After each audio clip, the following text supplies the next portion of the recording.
Bonjour, bon réveil, merci beaucoup de nous rejoindre sur Télévision Futur Média. On se retrouve avec quelques minutes de retard puisqu'il est 7h15. Alors comme on dit tout le temps, neex-neexu samedi ak noppalu dimanche.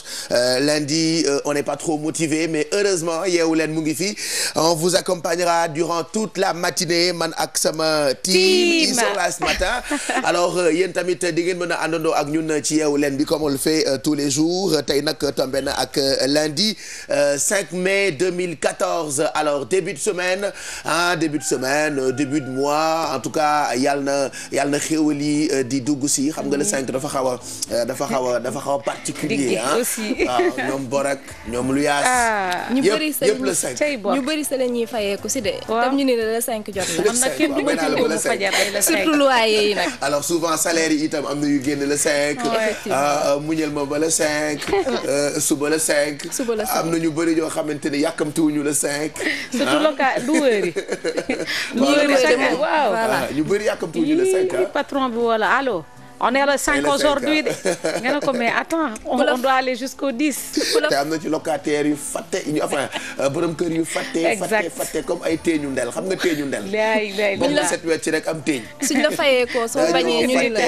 fàtte am na ci ñu baax nag am nañu ci réew am na ñoo xam dañoo réew am na ñoo xam dañoo fàtte ànd ak naqari de voilà alors ça va bien dormi bien réveillé oui yow ngeen ci jàmm tey comme tous les lundis on parle soit économie ou droit et Maïmouna ce matin parlera de droit. Effectivement Pape Cheikh droit la ñuy waxtaanee tey pas n'importe quel droit mais droit au mariage. voilà li droit wax ci mariage parce que comme niñ koy tàmm di defee suñ defee tey koom-koom bu subaa ñu def droit tey nag rubrique droit et vous lañ leen indil ñuy waxtaanee li nga xamante ni moom la ñuy takkee sëy ak tamit booy tasee sëy tamit lan moo la ci war Pape Cheikh donc tey daal loolu la ñu indil nit yi parce que sëy dafa nekk loo xamante ni mooy base bi ñuy njëkk a teg pour fonder une famille. voilà pour sommer une famille pour fonder une famille d'accord.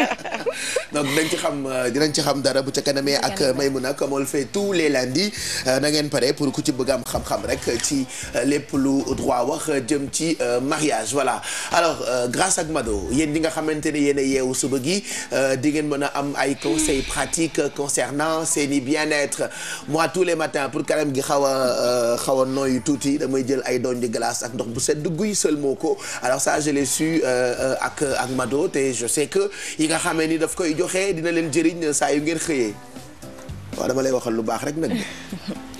My name is Merlin. Mado dafa tukki. Merlin moo fi nekk. Merlin. naka. oh my God my name is Merlin. Merlin.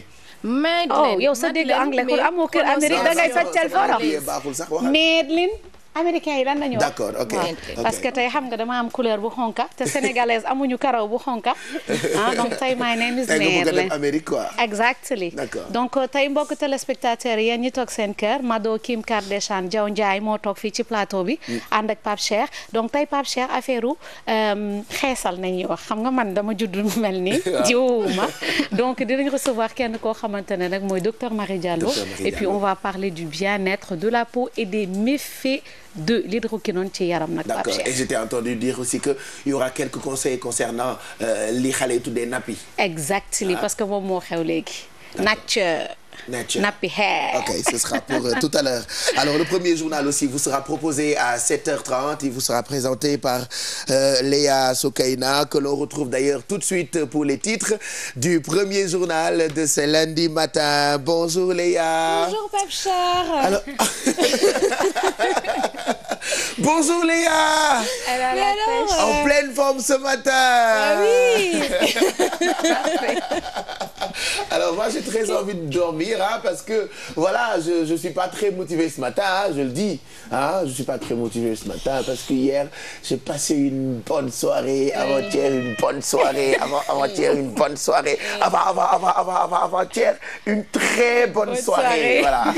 Et ben voilà il faut payer les pots cassés maintenant. Et c'est ça donc lundi matin pas trop motivé mais bon yàlla baax na comme on dit. Voilà yàlla baax na mais qu'est-ce qui se passe tu es le seul garçon ce matin. Moi j'ai pas vu les autres et j'en parle pas. En tout cas.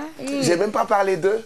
Je n'ai parlé que de Maïmouna ak Mado, donc là je parle pas de bijoux, je parle pas d'ex, peut-être tout à l'heure je parlerai d'eux, mais pour le moment je suis très énervée, je parlerai pas d'eux.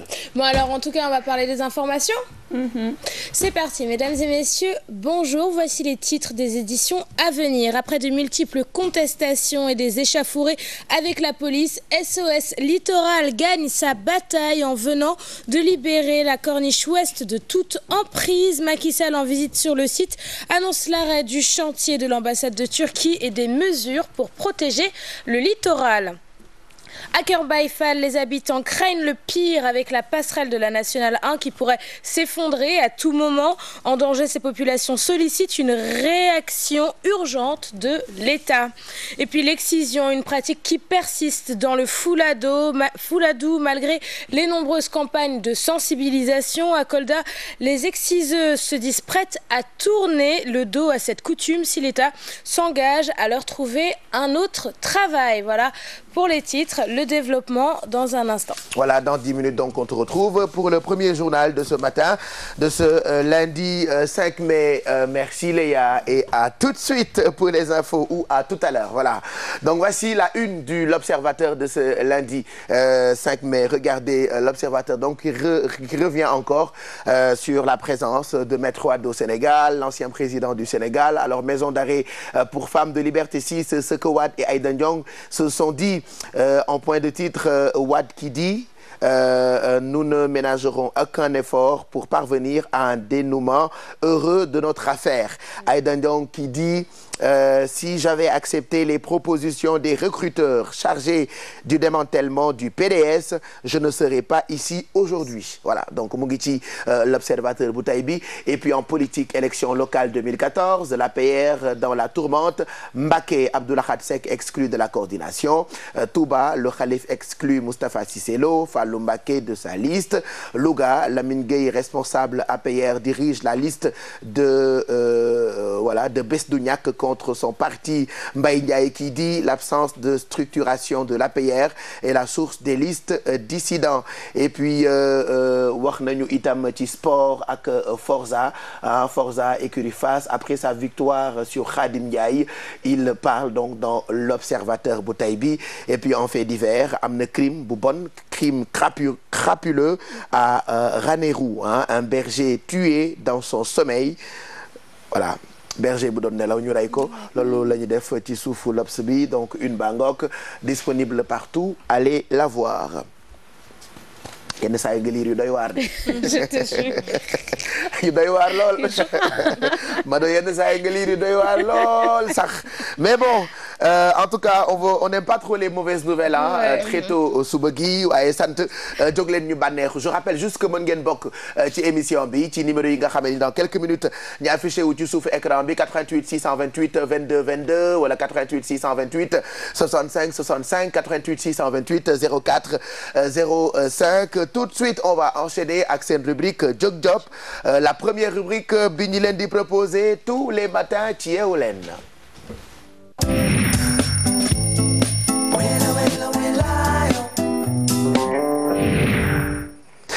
xam nga xëy di nelaw baaxul, soxla bu teew comme on dit ay nelaw faju ko. Waaw ay nelaw fajul soxla bu teew, kon bu yeboo gaa yëpp jóg di job. Loolu moo tax balaa ñoo def dara bu ñu xëyee ci Yeewu Leen bi li ñu njëkk a waxtaane mooy